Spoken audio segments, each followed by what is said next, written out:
Hey guys, what's going on? Welcome back to a brand new tactics video, and today we've got Ancelotti's Invincible 4-3-3 as requested. It's an incredible tactic, and I want to quickly say, if you do enjoy the tactics on this channel, be sure to leave a like, subscribe, and turn on notifications. But let's go ahead and see how well this tactic done. So we're going to kick things off then with Real Madrid, obviously his current team. I'm actually a big fan of him at Real Madrid, and do you know what? He's absolutely replicated that success in this game as we win the Champions League against Barcelona, the Super Cup against Frankfurt, the Spanish First Division, the Spanish Cup, and also the Spanish Super Cup. We scored 107 league goals, only conceded 16 and 0 red cards. In terms of the league table, it's absolutely dominant over obviously bitter rivals Barcelona. In terms of the team stats, we're going to be looking at the most points per game at 2.84, the most goals at 107, fewer shots against at 204, most shots are at 896. In terms of possession, not the most, but there again, it's not really a possession-based manager, so you're not obviously going to expect to dominate that stat line. In terms of the dribbles made, 757, fewest conceded, as I mentioned, 16, therefore also meaning the most clean sheets at 24, which is really good, considering there's only, 38 league games. Absolutely incredible. In terms of the actual data hub, we are going to have a look. 2.82 goals per game and conceded at 0.42. Now, what this tactic does so well, and something which we love to see with Ancelotti, is how they hit on the counter-attack. They're a very annoying team to play against. They man-mark very well as well. We saw that yesterday in the Champions League fixture. Rudiger basically pocketed Haaland very well. Obviously, still a great goal from De Bruyne, but it's how they sort of defend. And do you know what? We replicated that very well in this game. You can't have as many people on sort of Mark Tighter on this game because it just simply doesn't work in the match engine, in my opinion. But you can replicate that counter-attack and style. And that's something that we've done very well. Going over to the actual squad screen, we are going to look at the most goals. And that's actually going to be coming in from Karim Benzema. Obviously, no surprise there. Still a fantastic striker, even at the age of 35. 51 goals, 38 from Vinny, 32 from Valverde, Maranhão coming in with 15 as well, 10 coming in for Camavinga, Asensio coming in with 7 as well. In terms of the assists, we've got 20 from Valverde, 20 from Vincius, 13 for Asensio, Camavinga with 12, 12 for Modric, Benzema with 11, and also 10 for Toni Kroos. So really a mixture of people getting involved, and something which we do love to see, obviously, in all of the tactics that we do. But overall, a really good season. Like I said, the goal scorers is where it really stood out to me. The front three, obviously Valverde did play a lot of the time on the right-hand side, just to make that very clear for you guys that are going to be playing as Real Madrid. And this is what you can expect, a really good season out of all three of the forward players. And we then got over to what is the disaster. That is going to be Everton. And to be fair, we actually had quite a good season. We got top 4, obviously meaning Champions League football. We won the Carabao Cup against Manchester United. So quite a good season for Everton, to be honest. 77 league goals scored, 40 conceded, 3 red cards, so definitely letting in a few more goals than what we would have done with Real Madrid, and definitely with the team that we're going to use after this. But Everton are a very challenging team to use in the game. They're a relegation side in real life, so I mean, overall a real good season, and it just goes to show that this does also work with a team such as Everton. In terms of the team stats, I don't know how many we're going to feature in, actually none. Quite high up in the goals scored though, to be fair, but when you got teams like, Man City, United, Liverpool, even Arsenal, which you did actually outperform, you're never going to be in many of the stat lines. But the main thing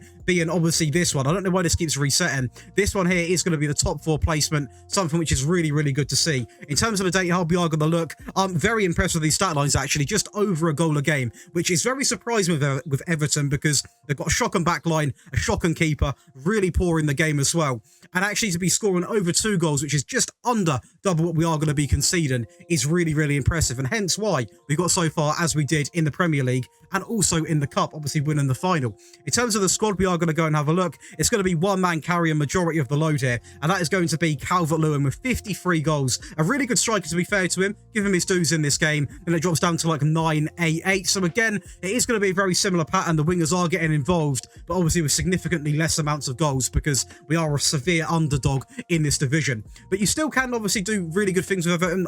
In my opinion, they're a team, as many are in the Premier League, we need at least sort of 2 to 3 seasons to bring in some really good players to sort of make the team at least compete for the Premier League. In terms of assists, so we've got 14, 10, 10, 7, 6, 6. So again, we are seeing what I do like to see, a variety of assisters. Now, I'm going to keep it real. I could have cropped this out, but we obviously didn't go out and score the most goals obviously in the league. We ranked 3rd best, but for me, it's actually really good, taking into account that the likes of Everton, as we're going to see here, are predicted to actually finish in 16th. So that just goes to show how poor this team actually can be on this game. I actually don't mind playing them personally, but especially with simulating, they don't always provide the best results. But overall, a decent season with Everton. Let's go over and see how we done with the last team.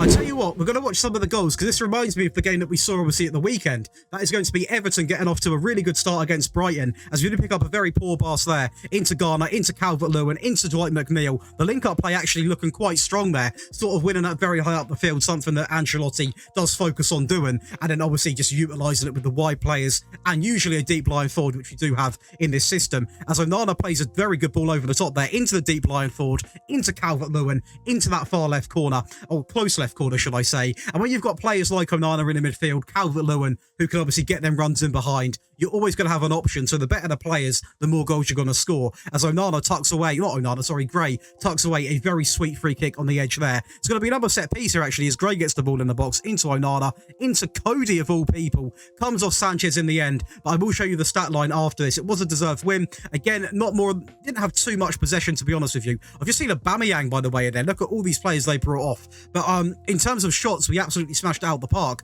As Ancelotti does line up, he's not in it for the possession. He is in it to obviously defend and hit on the break. That's exactly what we've done. Actually averaging more shots as well. So overall, a really good game in the Premier League. And we then are going to go over to Bayern Munich, obviously over in the German division. And unfortunately, not the quadruple on the cards this year. We did win the Bundesliga and the German Super Cup with over a 30-point advantage against Dortmund, who find themselves in second place. We scored 116 league goals and only conceded 25, making it one of the best defensive displays we have done in some time with a 4-3-3. 0 red cards again, so that one Everton season with the 3 was clearly an off season. A bunch of hotheads in that team. In terms of the team stats, we're going to be looking at 2.79 points per game, most goals at 116, most shots for 816, and fewer shots at 816. Everything ended in 16. Most possession at 54%. Quite a low stat line, ranking us obviously rank 1. The Bundesliga is obviously significantly high press, counter-attack style, so it suits this tactic really, really well. Most dribbles made at 766. Most clean sheets at 18. And obviously, as discussed, the fewest conceded at 25. Going over to the actual squad stream, we are going to be showing you this because again, it's a very similar stat line to Real Madrid. It is going to be how similar the goals are. The deep line forward obviously picking up quite a few of the goals, which is going to be Thomas Müller, coming in with 27. But it's actually going to be the wide player getting more with Sadio Mane with 35 goals, Koeman with 27. And as you can see here, loads of people getting involved with the assists as well. But the one thing I really want to take from this and sort of tactic and show you guys is if you've got a front three that can all, put the ball in the back of the net, you're not going to be reliant as much on one player. Obviously, at Everton, Calvert-Lewin is the main man on this game. He's poor in real life, but in the actual game, he is really, really impressive, and that is why he got so many of the goals. Obviously, there was a bit of a drop-off. It was Damari Gray, and I forgot the other player now, who obviously coming in with 9 as well. But if you have got a set of 3 players that can put the ball in the back of the net, you're not going to be relying purely on one player, which is really, really important for any tactic, because then if your main man is out, he's injured, he gets banned, suspended, whatever happens, you have got other players you can rely on. And we are now going to break down the tactic and show you how it works. But before we do, I want to quickly say, if you are enjoying today's video, please do leave a like, subscribe to the channel, and also turn on notifications. And please also get comment and right below any more tactics you want to see coming up, because there's still a bit left of this game. We've got loads of tactics to obviously bring you, loads in the works as it stands at the moment. But do get commenting below, because there's still plenty of time to get your requests in. And this is going to be Carlo's 4-3-3. As always, there is going to be 3 variants for you guys to download. I want to quickly thank all of the names coming down the screen right now. They are going to be new or existing Patreon members. Much love for joining that Patreon. It does help me out massively. And also, you guys get some fantastic perks. You get all 3 tactic files, early tactic release, priority in the tactic requests, exclusive giveaways, one-on-one help, and also much more. I always try to give back as much as I can, so be sure to check the link out in the description and sign up. But let's go ahead and talk about these tactics. So this is going to be based around, ideally, it is going to be the 4-3-3. We're going to clear this right now just so we can actually get a bit more of a less clustered look. And it is going to be pretty much set up to hit on the counter-attack, to be honest with you. The mentality is going to be set to positive. In possession, we're going to have fairly wide pass into space, overlap left and right with play out of defence as the main focus. Slightly shorter on the pass to directness, a slightly higher tempo. Again, it's not too strenuous on the players at all. It's the opposite of a high pressing tactic, really. Mixed crosses go into the final third and run at defence. In terms of the transition, we're going to have regroup and counter, exactly how Ancelotti does play. Again, I want to clarify, one of the very few tactics that isn't actually going to be based around a high pressing style. Distribute quickly in terms of the goalkeeper in possession. Distribute to the fullbacks and the centre-backs. Anyone across the back line is completely fine. And alongside of this, take short goal kicks. Out of possession, we've got a standard defensive line, a high press line of engagement, more often on the trigger press, and also prevent short goalkeeper distribution. Now, you could have it like this, but in my opinion, because we've got in possession as slightly higher and not this option, I like to have a little bit more of an aggressive approach on the trigger and press, and it works really well. They work well alongside each other. And one of the real things that I like about this tactic is it's a really good 4-3-3 that doesn't require you to play at level 100, you know, completely maxing out your players, running at them, putting in challenges, and it just makes it makes the fixtures easier to manage. You're not so aggressive all the time, less injuries as well, and it works really, really well. In terms of the goalkeeper, we've got a simple goalkeeper on defend, on pass it shorter, pretty much just no risk to his game at all, because obviously Courtois isn't obviously the best with his feet, and that's exactly what we're trying to replicate in this game. A fullback on the right on automatic, he's going to be told to be having more direct passes, aim the cross at the centre, run wide, shoot less often, and get further forwards. A central defender on the right on the default instructions. On the left, a ball playing defender on the default instructions. On the left, a fullback on automatic, on aim the cross at the centre, run wide, shoot less often, and get further forwards. The DM in the middle on defend, nice and simple, on tackle harder. The centre mid on the right on support, on dribble less, shoot less often, and close down more. And to partner him and Metzala on attack, on dribble more, close down more, and mark tighter. Going over to the front three, we've got an inside forward on the left, on pass it shorter, shoot more often, and stay wider. And on the right, a winger on attack, on aim the crosses at the centre. Finish it off a deep line forward. Now, you can play this guy in support. I personally wanted more goals. I wanted a bit more higher up the field. That's hence why I think he done so well. It's a simply deep line forward on attack on the default instructions. And that's going to be the sort of plain variant broken down. I want to quickly say this is what all of the tested is done on. I do switch to the other two variants in the cup final games, for example, and the important games. But we are now going to talk about the attacking variant, which is going to be on the screen right now. As you can see, there's not going to be too many changes because, to be honest, the tactic already is quite attacking when it wants to be, especially on the break.